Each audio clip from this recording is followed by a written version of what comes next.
Shalom, peuple de Dieu, shalom à tous, soyez bénis de partout où vous nous suivez. Que Dieu bénisse toutes les personnes qui nous suivent sur nos plateformes Facebook, Prophète Mike Élisée Mwamba, sur YouTube, Prophète Élisée Mike Mwamba TV, sur Instagram, Prophète Élisée Mike Mwamba, sur TikTok, Prophète Élisée Mike Mwamba. Que Dieu vous bénisse. J'espère que nous avons reçu des messages de partout pour notre prédication, enseignement de la fois passée sur l'entourage. Beaucoup de gens ont répliqué positivement et beaucoup de gens ont été bénis par ces thèmes. Et aujourd'hui, Dieu m'a parler sur quelque chose. Nous allons partager sur un bon thème et je crois que ça va changer l'histoire d'une personne, ça va restaurer la destinée d'une personne. Et le thème d'aujourd'hui dit tout simplement la bouche gardienne ou destructrice de tes mystères. La bouche, elle te garde, elle te sécurise ou elle est une porte par laquelle le diable te détruit. Bien-aimés, écoutez, nous allons lire la Bible dans Proverbes chapitre 13, le verset 3. Écoutez ce que la Bible déclare. La Bible dit, dans Proverbes chapitre 13, le verset 3, la Bible déclare que celui qui veille sur sa bouche garde son âme. Celui qui ouvre trop ses lèvres court à sa perte. Donc la Bible déclare, c'est lui qui veille sur sa bouche, garde son âme, garde sa destinée. Mais celui qui ouvre trop ses lèvres court à sa perte. Donc là déjà nous voyons les dangers qui est dans le parole, les dangers qui est dans la bouche. Bien aimé dans le Seigneur, dans cet enseignement, ce que vous devez savoir est que la bouche est une arme. Une bouche est une arme. Ta bouche là est une arme. Elle peut construire, mais elle peut aussi détruire. Vous savez, dans la Bible, plusieurs grands hommes se sont créés des combats simplement parce qu'ils n'ont pas su protéger leur mystère par leurs paroles. Beaucoup de gens, si vous lisez la Bible, vous allez comprendre que beaucoup de grands hommes dans la Bible, ils n'ont pas su protéger leur destinée à cause de leurs paroles. Bien-aimés dans le Seigneur, c'est aujourd'hui, je viens te dire d'écouter ces messages parce que ces messages vont t'aider à comment garder ton ministère, à comment garder ta vie, comment garder tes projets, comment garder même ta santé. Écoutez, un mot mal placé peut ouvrir une porte à l'ennemi. Un mot mal placé peut exposer une destinée. Un mot mal placé peut attirer des combats prématurés. Un mot mal placé, bien aimé, elle peut t'attirer des combats inutiles. C'est comme ça que si vous lisez la Bible, on va nous dire que regardez Joseph. Bien aimé, Joseph s'est retrouvé parmi ses frères. Et parmi ses frères, Joseph était aimé plus que ses frères par son père. Donc son père l'aimait plus que ses frères.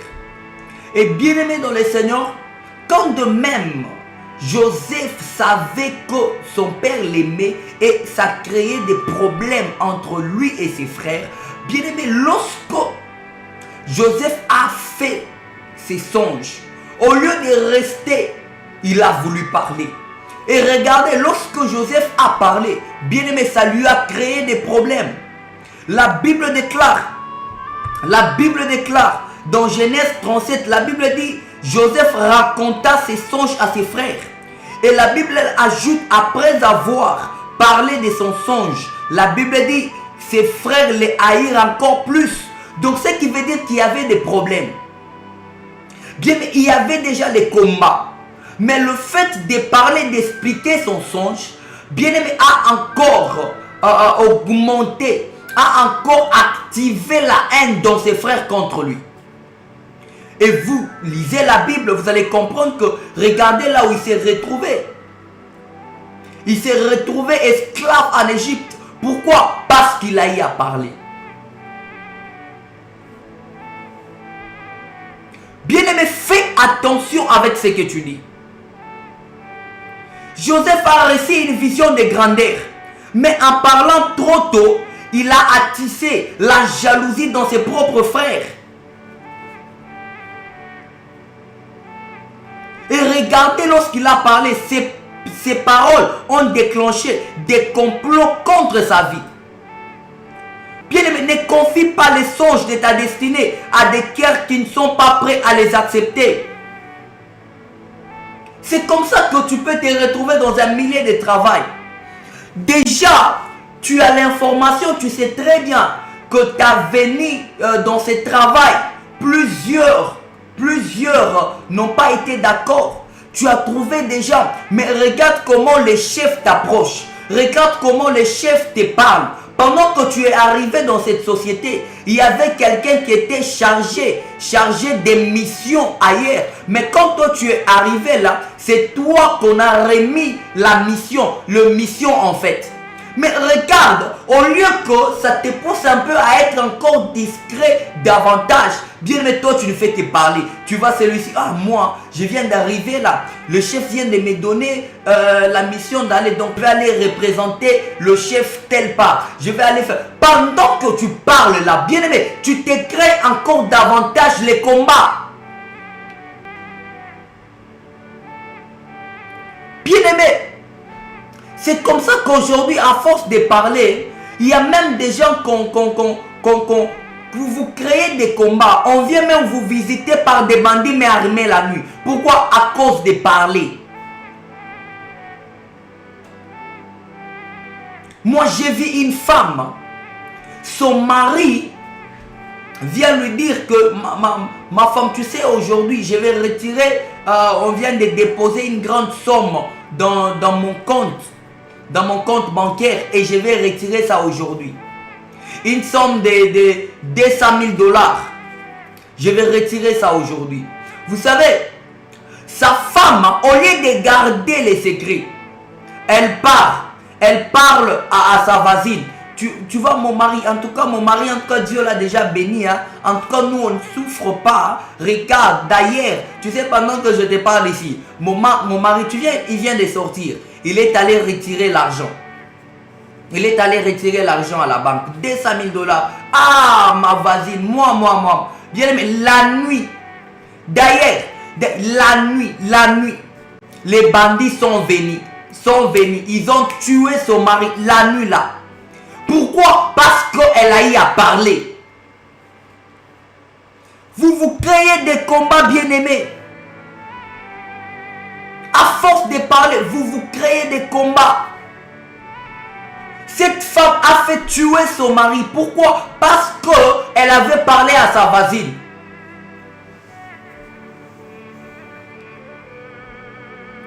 Bien-aimé dans le Seigneur, la bouche trahit la source de la puissance. Ça, c'est très fort. La bouche peut trahir la source de la puissance. Regardez. Samson, tant qu'il gardait le silence, il restait invisible. Mais une seule parole a suffi pour le livrer à ses ennemis. Vous savez, la Bible déclare dans Juge 16, 17, la Bible déclare, Samson révéla son secret à Dalila et il perdut sa force. Bien-aimé dans le Seigneur, le diable ne peut détruire que ce que tu lui révèles. Le diable ne peut détruire que ce que tu lui révèles par ta bouche. Qu'est-ce que tu révèles à tes ennemis? Qu'est-ce que tu révèles à tes ennemis? Qu'est-ce que tu révèles à tes ennemis? Bien-aimé dans le Seigneur, tu dois savoir contrôler ta bouche. Tu dois savoir contrôler. Qu'est-ce qui sort?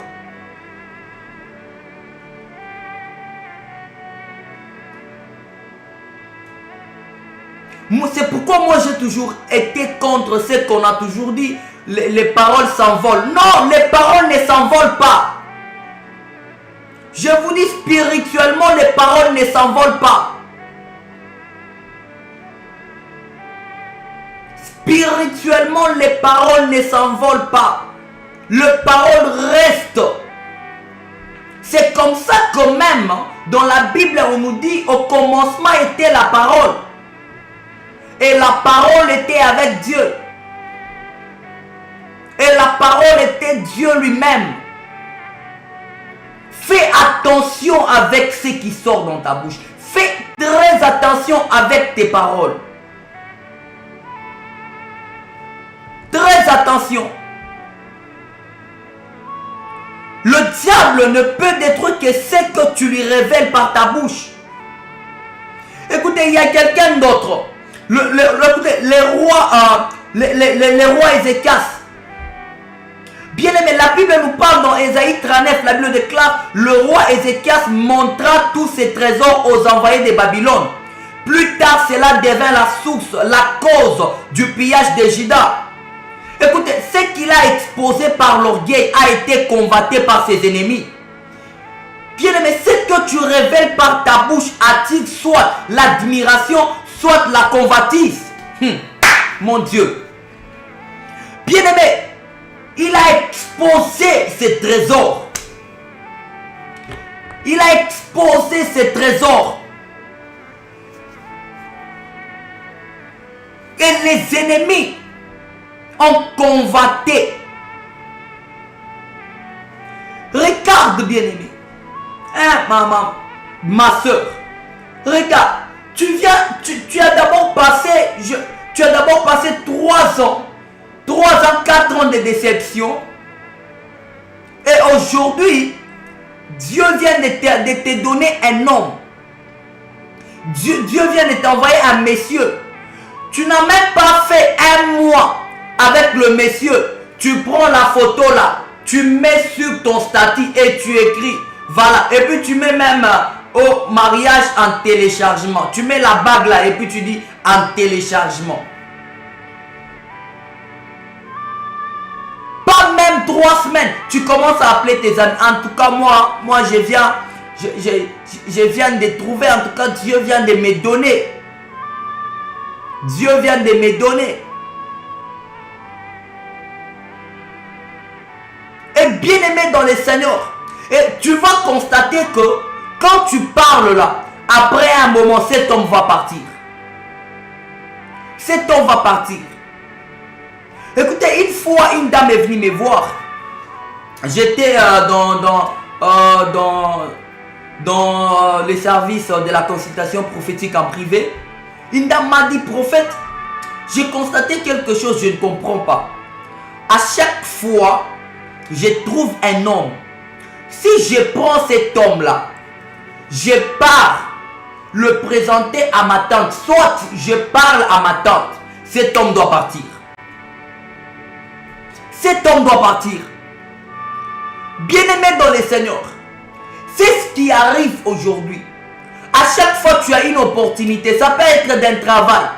Tu n'as même pas encore signé le contrat. Tu es la première personne à commencer à appeler à gauche, à droite, à commencer à expliquer comment tu vas aller. Et puis, si vous constatez, si vous faites l'introspection, à chaque fois que vous parlez, il n'y a rien qui réussit. Rien. Bien aimé, nous devons prendre l'exemple. Et l'exemple, c'est de notre Seigneur Jésus-Christ. Jésus est le modèle de la discrétion. Oh là là. Écoutez, si vous lisez la Bible dans Jean 16, 12, la Bible déclare, Jésus dit, j'ai encore beaucoup de choses à vous dire, mais vous ne pouvez pas les porter maintenant. Donc Jésus savait quand parler, quand se taire. Mais il pouvait dire, il pouvait parler. Mais il savait quand il fallait parler, quand il fallait se taire.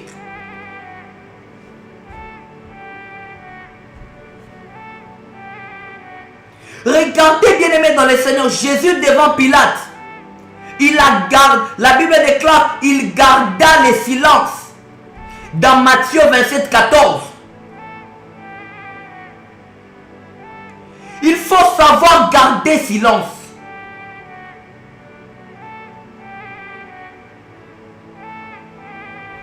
Devant tes ennemis, il faut savoir garder silence. Tout n'est pas à se justifier.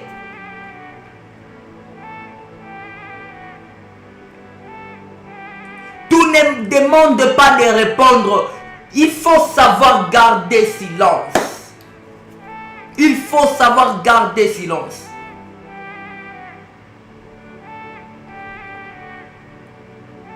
Bien-aimés dans le Seigneur, la véritable sagesse n'est pas seulement dans le parole, mais dans le silence au bon moment. Oh là là, ça c'est très fort. Ça c'est très fort. La véritable sagesse n'est pas seulement dans le parole, mais dans le silence au bon moment. Au bon moment.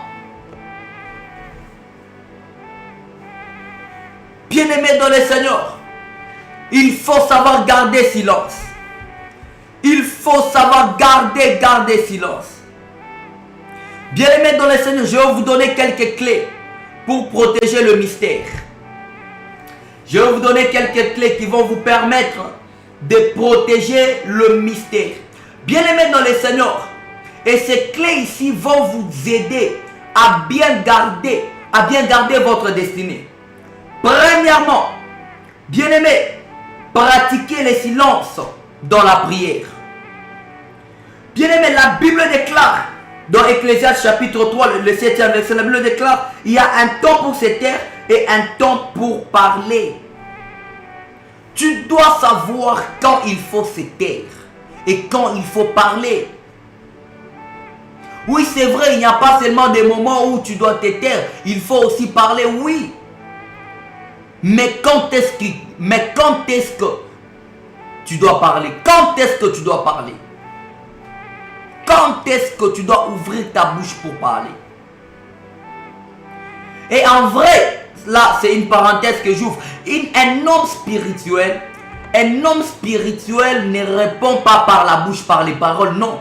Un homme spirituel répond par les actes. Ça c'est très fort.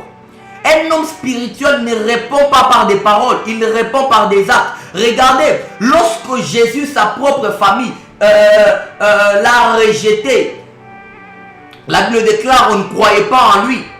Et il est parti. Jésus ne pouvait pas se défendre avec les paroles parce qu'il était un homme spirituel. Il ne pouvait pas dire non, c'est moi le Messie, c'est moi le fils d'être. Non. Lorsqu'on l'a refusé, il est parti. Mais regardez, Jésus n'a pas répondu par des paroles, mais il a répondu par des actes. Regardez lorsqu'il est retourné chez eux. La Bible déclare, il est retourné non pas pour parler cette fois-là, mais il est retourné afin de ressusciter Lazare.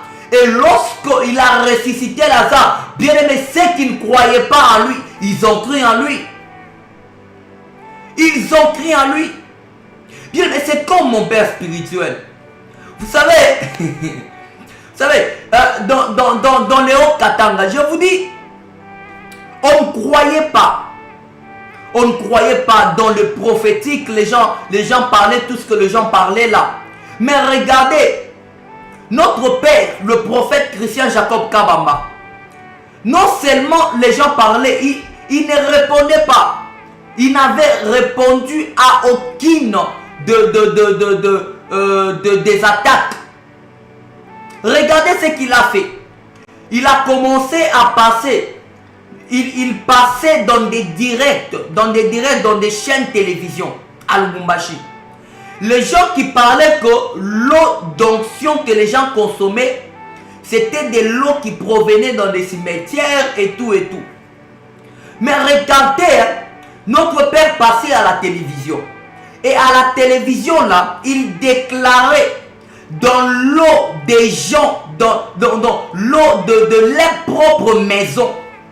Pendant qu'il déclarait, la puissance quittait la chaîne de télévision, entrait dans la maison des gens, entrait dans l'eau et transformait l'eau en eau d'onction. Et je vous dis, Les gens pouvaient quitter leur maison. Les gens quittaient leur maison pour venir bloquer notre Père à la chaîne de télévision parce qu'il y avait des miracles en cascade. Les gens consomment l'eau comme ça. Bien aimé, les gens qui avaient des kystes qui disparaissent, les gens qui avaient qui étaient paralysés, les gens qui étaient... Donc, je vous dis, il y avait des miracles en cascade. Pourquoi répondre par des actes? Un homme spirituel ne répond pas par la bouche. Parce que à force de trop parler, tu te rends vulnérable. À force de trop parler, bien aimé, tu te rends vulnérable à la sorcellerie. À force de trop parler, tu te rends faible devant le diable.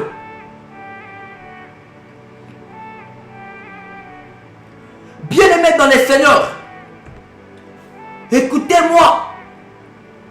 Je vous dis, ta bouche là, c'est une arme.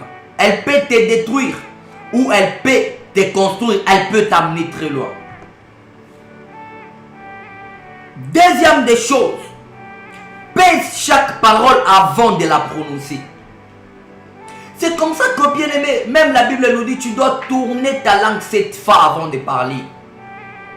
Donc tu parles sans réfléchir, tu parles. Donc toi, tout ce qui vient là, tu dois faire sortir. Troisièmement, ne partage tes visions qu'avec le personne de confiance. Il faut partager tes visions qu'avec le personne de confiance. Quatrièmement, demande à Dieu de mettre une garde à la bouche. Bien-aimé dans le Seigneur, il faut demander à Dieu de mettre une garde à ta bouche. Et écoutez, pour conclure, ta bouche peut être, bien-aimé, ta bouche peut être, bien-aimé, la porte de ta bénédiction. Écoutez maintenant pour conclure, ta bouche peut être la tombe de ta destinée. Si tu ne la maîtrises pas, Joseph a attiré des combats par ses paroles. Samson a perdu sa force par ses paroles. Ézéchias a ouvert une porte par ses paroles. Mais Jésus, par son silence, a protégé son mystère jusqu'à la croix. Bien-aimé dans le Seigneur, tout le monde a échoué. Mais Jésus a su protéger, bien-aimé, sa destinée jusqu'à la croix. J'aimerais que tu ne sois pas parmi les Joseph, que tu ne sois pas parmi les Samson, que tu ne sois pas parmi les Ézéchias, mais sois parmi les Jésus. Dans ce temps de la fin, demande à Dieu la grâce de garder tes mystères, ta destinée par ta bouche, afin que ton destin ne soit pas avorté par tes propres paroles. La prière élevée de mon cœur est que Dieu, par ta bouche, garde ta destinée. Au nom de Jésus-Christ, j'ai ainsi prié. Amen. Que Dieu vous bénisse.